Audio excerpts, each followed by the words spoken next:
Not another nickel, not another dime. No more money for Israel's crimes. Not another nickel, not another dime. No more money for Israel's crimes. Not another nickel, not another dime. No more money for Israel's crimes. So we're here today for 16-year-old Palestinian activist Ahed Tamimi. Israel says that Ahed Tamimi is a criminal because when a soldier came and tried to invade her home, she slapped the soldier in the face with her bare hand. But every day these soldiers enter her land and her property. They allow settlers to steal their resources. They shoot her family. And on this day, Ahed stood up and she said, "No more." Well, my name is Ray McGovern, and I was over in Palestine for 2.5 weeks in February, March of this past year, 2017. There were 8 of us, some of us old like me, some of us very young, like Mike Haynes and others that had served in Iraq and Afghanistan. We wanted to go over there for 2 reasons: to find out what it was really like on the ground, and number 2, to express solidarity to the oppressed people of Palestine. We didn't go particularly to get shot at, but we were. We didn't go to get tear gassed, but we were tear gassed 3 times. We didn't go to get stun gunned or stunk by these skunk things. That happened as well. But we did go to express solidarity with the Palestinian people, and we did. This small village of Nabi Saleh, where Ahed lives with her family. Her family itself has suffered incalculable sorrow and grief. Her father was in prison for over a year, her mother as well. Her uncle was shot dead by a sniper. Her brother was lamed by a shot to the leg. The Israelis, for some reason, like to shoot young people in the leg. And Ahed and the rest of the family are there, and so they have an option. What do? Sit down and say, "Oh darn, it's really bad"? And no, they don't. They follow the example of their parents. Parents are incredibly courageous people against all odds. And Nabi Saleh is one of the centers of places where every Friday they march up to the wall and just to assert the presence that, look, this wall is your wall. It doesn't belong in our land. And when they see the ivory towers up there, the alabaster roofs of the settlements, I mean, it made me sick to see how those people live with their green grass, where Palestinians on the bottom of the hill don't even have running water.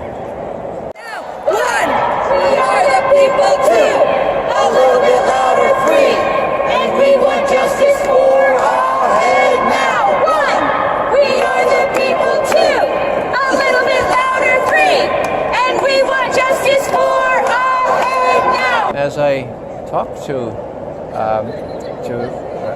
Ahed's dad, I asked him, I said, "Well, aren't you afraid?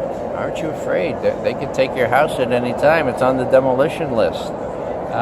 They could do even more grave damage to your family."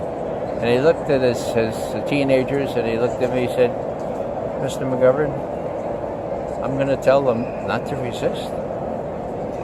Never. I will never tell them not to resist. They must resist. The alternative is acquiescence. We won't do that. We're Palestinians." That's the kind of people I like to support. For the past 3 weeks, she has been sitting in an Israeli prison detention cell, and her mother has been arrested too. Are these 2 allowed to even be together in prison?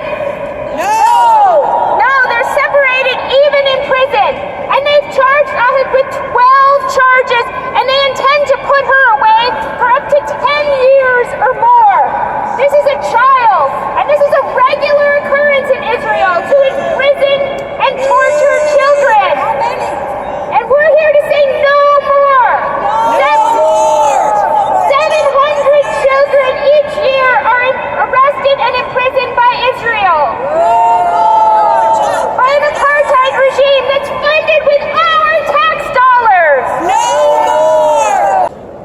time in Moscow, never that kind of stuff. Okay. Other countries in Western Europe or the Far East, in the 70s and 80s and 90s, when I was doing that kind of travel officially, I never encountered that kind of thing. And yet it's a everyday experience in Palestine. And we try to not look on, try to be oblivious to it. Why? Well, it's complicated why, but we have to face into the fact of why. Why we regard Palestinians as less than Israelis. The basic reason is racism, our original sin, we Americans. Racism. Free, free Palestine! Free, free Palestine! Free Ahed! Free Ahed! There they are, right on the edge of the village where the wall is maybe 400 yards away, okay? And how big is this wall? The wall is... For reference. I would guess... see where the light is there?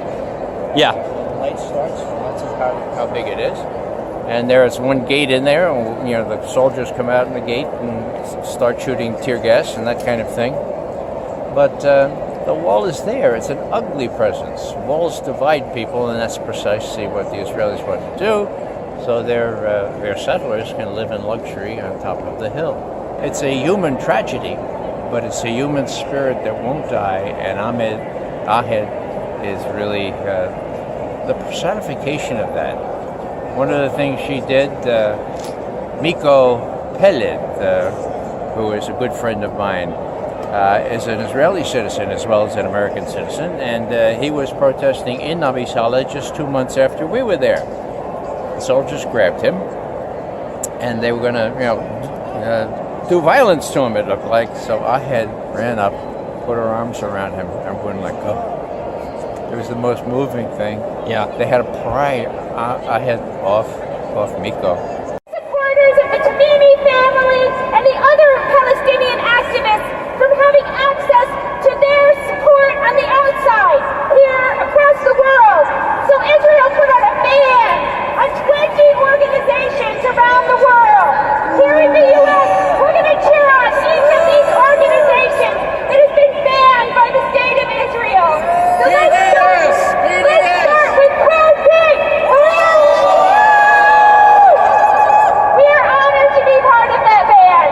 How about Jewish Voice for Peace? Do we have any JVP?